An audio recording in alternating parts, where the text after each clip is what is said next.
you.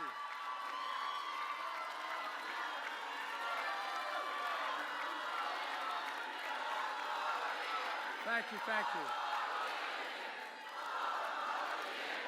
Thank you. Thank you. Please, have a seat. Giovanni, I know from experience it takes extraordinary courage for you to stand up here and retell your son's story. Many of you who have lost someone to gun violence. It's been a passion of mine for a long, long time. It's a reason way back, a long time ago, I authored the Violence Against Women Act, which no one thought made any sense at the time. I had a lot of trouble getting people to think we could make a difference.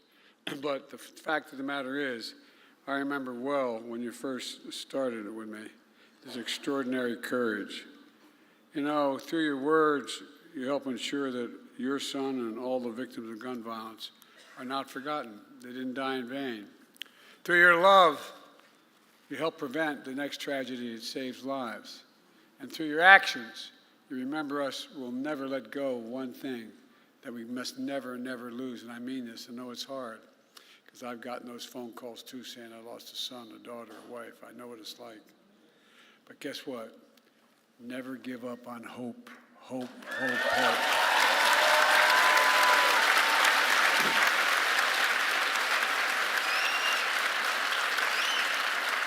I give you my word, I know what that feels, that black hole when you receive that phone call. It seems like your black hole in your chest, you're being sucked into it.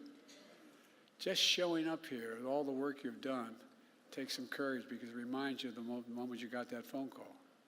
It reminds you, no matter how long it goes. It's hard, but you're making such a difference. The main reason I'm here to say, and I mean this from the bottom of my heart.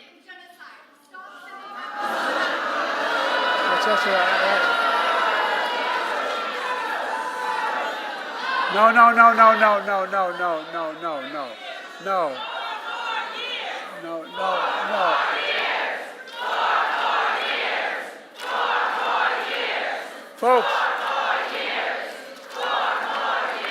Folks, it's okay. Look, they care. Innocent children have been lost. They make a point. Come on now. Thank you for honoring gun violence survivors.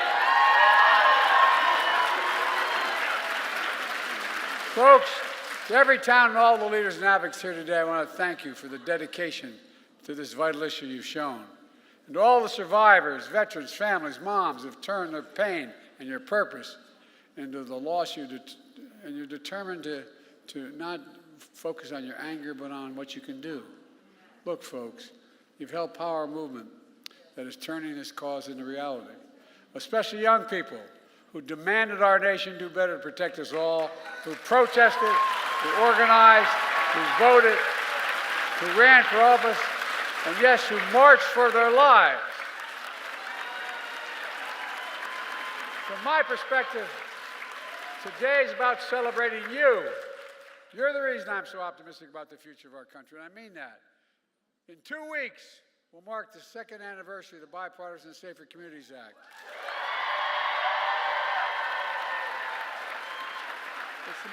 It's the most significant gun legislation in nearly 30 years. We passed it only because you went out and worked like hell to get it done. May have the idea, but you got it made. You made it happen. It was designed to reduce gun violence and save lives, and I'm so proud of the tremendous progress we made since then. You know, the year before I came to the presidency, the murder rate was the highest increase on record. Last year, we saw the largest decrease of murder in history of it. And those rates are continuing to fall faster than ever. Last year, we also saw one of the lowest rates of all violent crime in nearly 50 years. Murder, rape, aggravated assault, robbery, all dropped sharply, along with burglary and property crime. This matters. So much of this progress is because, and I'm not just trying to be solicitous, it's because of you. Don't underestimate what you've done. It's amazing what you've done. You changed people's minds, your neighbors, your friends, the folks down at the restaurant, the folks at the grocery store. Through the American Rescue Plan, I was able to invest $15 billion, the largest investment ever to reduce crime. and we build on that progress with your help.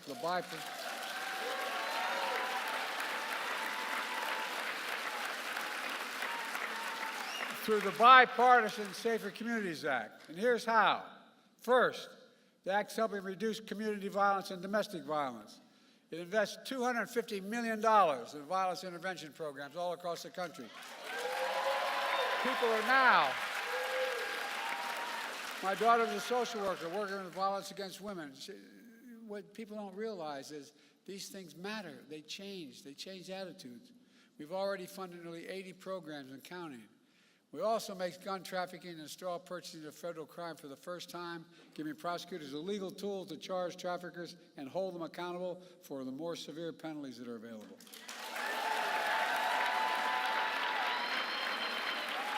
Additionally, the law strengthens background checks for anyone under the age of 21 trying to purchase a firearm. And it's about time. There's more we have to do there. It's a big deal. Since the law was passed and implemented, the FBI stopped more than 700 sales of firearms for individuals under the age of 21. And about 20,000 unlicensed firearms dealers are now required to become licensed to run background checks, which will keep guns out of dangerous hands. Second, the Act helps stop mass shootings, provides $750 million to states to implement the crisis interventions, like red flag laws that temporarily remove firearms from those who are endangering themselves or others. It also gives $1.3 billion to thousands of schools across the country to build safer learning environments, including updating safety plans, installing security equipment, hiring mental health professionals and school resource officers.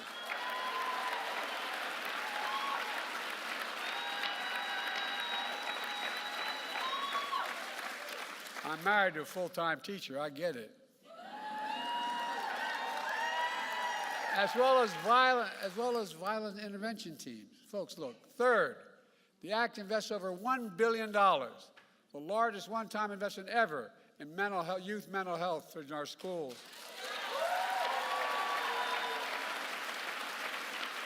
Help them deal with grief and trauma resulting in gun violence. I've attended too many mass shootings. I've gone to too many schools across America and stood there and looked at the faces of those young children who made it, and look at all the families that lost somebody. It's tragic, but it needs help. They need help to get through it. It includes an additional 14,000 mental health professionals to be hired and trained in our schools, to work in our schools full time. That's 14,000 more.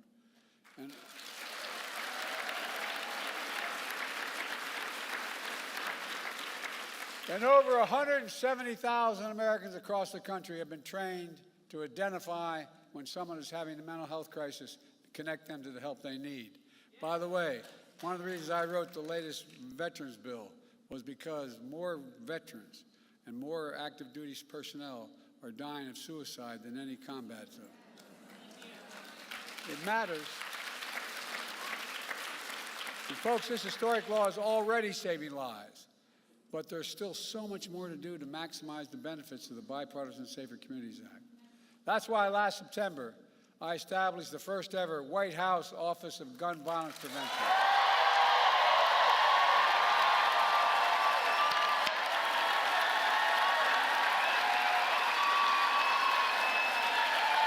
I made it.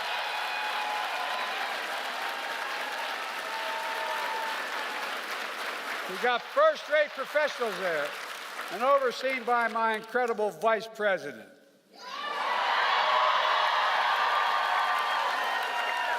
Who's a pretty fierce prosecutor as well.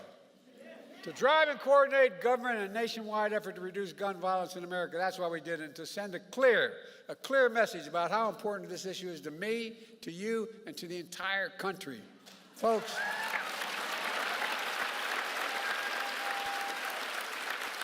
you're changing the nation. You really are. You're changing the nation. It builds upon the dozen of executive actions my administration has taken to reduce gun violence, more than any of my predecessors, and I suspect more than all of them combined. Everything from cracking down on ghost guns, gun trafficking, so much more. Folks, we're not stopping there. It's time, once again, to do what I did when I was a senator. Ban assault weapons.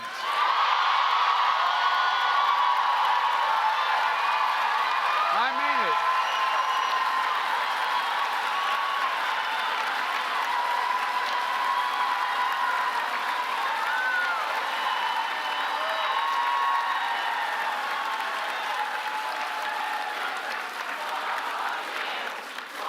Thank you. Who in God's name needs a magazine which can hold 200 shells? Nobody, that's right. I remember when I was campaigning, when I was a senator, going through the wetlands of Delaware to read all the people who were most upset with me, the fishermen and the hunters. And I came across a guy who was fishing, and he said, "You want to take my gun?" And I looked at him, I said, "Yeah, I don't want to take your gun. You're allowed to have a gun, but I want to take away your ability to use an assault weapon." And well, no, this is how the conversation went. He said, "What do you mean I need that gun?" I said, "Guess what? If you need 12 to 100 bullets in a gun, in a magazine, you're the lousiest shot I've ever heard of." I'm serious. And to his credit, he looked at me and said, "You have a good point." But think about it. They're weapons of war. And by the way, it's time we establish universal background checks.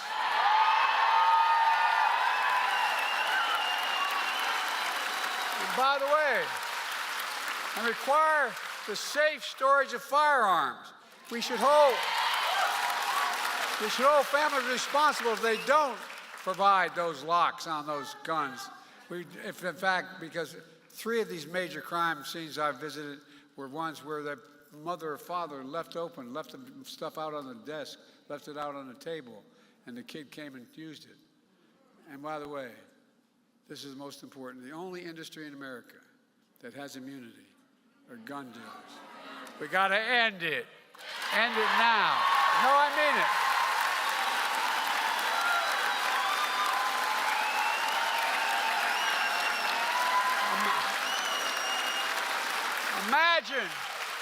Imagine if we gave tobacco an exception, they could not be prosecuted. What would happen? Still 1,000 more people would be dying of cancer because of smoke inhalation. It's time to increase funding for the Bureau of Alcohol, Tobacco, and Firearms and Explosives and other law enforcement agencies as well, to solve the crimes faster. Look, unfortunately, it's the only partisan thing I'm going to say. The congressional Republicans oppose all of these, every one of these. Instead of trying to stop our ban on ghost gun kits that contain these, that commit crimes, they're working like hell to stop it. They want to abolish the Bureau of Alcohol, Tobacco, and Firearms and Explosives, which is responsible for fighting gun crimes. You can't be pro-law enforcement and say you are pro-law enforcement and be pro-abolishing the AFT. You can't do it. It's outrageous. I disagree with some of my own party and on the other side about a lot of things, but at least there's some rational argument they have as part of their argument. What in God's name is the rationale for taking away the alcohol, tobacco, and firearms? After a school shooting in Iowa that killed a student and a teacher, my predecessor was asked about it. You remember what he said? He said, "Have to get over it." Hell no, we don't have to get over it. We got to stop it. We got to stop it and stop it now.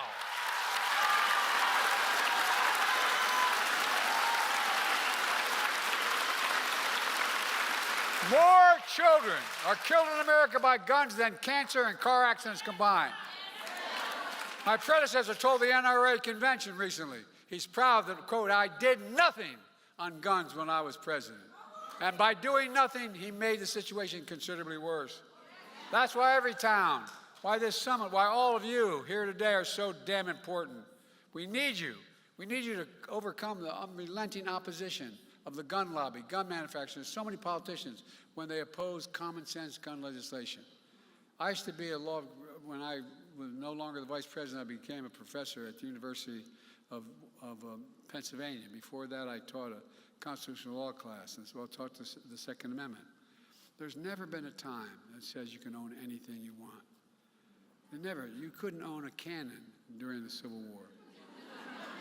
No, I'm serious. Think about it. How much have you heard this phrase? The blood of liberty. Wash of those. Give me a break. No, I mean it, seriously. And by the way, if they want to think to take on government if we get out of line, which they're talking again about, well, guess what? They need F-15s. They don't need a rifle. Folks, look, this is crazy what we're talking about.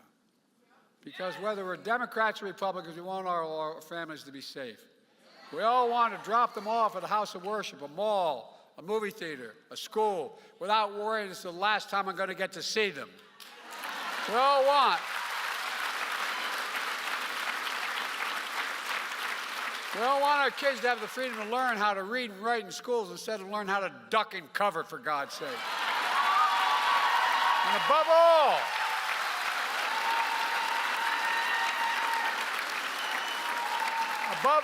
we all agree, we are not finished. Look, no single action can solve the entirety of the gun violence epidemic, but together, our efforts, your efforts, are saving lives. You can help rally a nation with a sense of urgency and seriousness of purpose.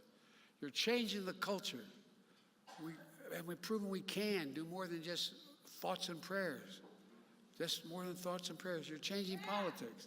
You're proving that you're powerful and you're relentless, and I mean that. Let me close with this. I know many people here have been impacted by gun violence and are tired and frustrated. I know. I've been to too many. I've literally spoken with well over 1,000 families at these events that I've attended, mass shootings. And look in their eyes. You can almost feel that black hole they feel in the center of their chest, like they're being sucked in. There's no way out. If they have remaining children, you look at the children and they wonder, Mommy, Daddy, how about me? And I know you may wonder, are we ever going to make full progress that we need to make? I'm here to tell you, we have no choice. We cannot give up trying. For all the lives lost and all those who are still there to save, we're going to get there. I have no illusions about how difficult it may be, but I also have no illusions about the people in this room. You're changing the attitude of the public. I really mean, I'm going back to why I got here in the first place. That is to say thank you. I can come up with all these ideas about the laws we can change to make it easier. But you're changing people's lives. You're convincing your neighbors and people this is necessary. It's beginning to move. Look what we've already done around the community. Look at the movement you've built, the elected officials standing with you. Look at all the mothers' organizations across the country. Mr. President, you are making a change too. I love you so much and God bless you.